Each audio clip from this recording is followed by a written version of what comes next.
பிரபல இயக்குனர் மணிரத்னம் இயக்கத்தில் கமல்ஹாசன் நடித்திருக்கும் தக்லைப் திரைப்படம் வரும் 5ஆம் தேதி உலக அளவில் வெளியாக உள்ளது. இதற்கிடையில் கர்நாடகத்தில் தக்லைப் படத்திற்கு தடை விதிக்கப்பட்டிருக்கிறது.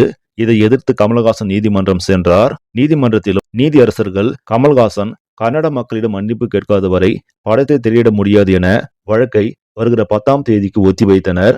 அதற்கு முன்னதாக கர்நாடக அரசிடமும் பிலிம் சேம்பரிடமும் கமல்ஹாசன் பேச்சுவார்த்தை நடத்த வேண்டும் என்றும் கூறப்பட்டிருந்தது. இந்த நிலையில் இந்த விவகாரம் குறித்து பேசிய சீமான், தமிழில் இருந்து கன்னடம் வந்தது என்ற உண்மையை ஏற்பதில் உங்களுக்கு என்ன ஈகோ? தமிழில் இருந்து கன்னடம் வரவில்லை என்றால் அதை ஏன் பெரிதுபடுத்த வேண்டும்?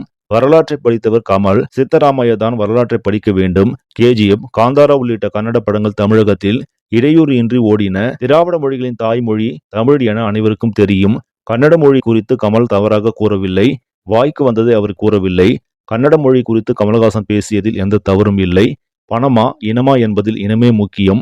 63 நாயன்மார்கள் அல்லது ஆழ்வார்களில் யாரேனும் கன்னடர்கள் உள்ளனரா என்று கேள்வி எழுப்பியுள்ளார். கமல்ஹாசன் படத்திற்கு கன்னடத்தில் தடை விதித்தால் கன்னட திரைப்படங்களுக்கு தமிழகத்தில் தடை விதிக்க நேரிடும் என்றும் அவர் கூறியிருக்கிறார்.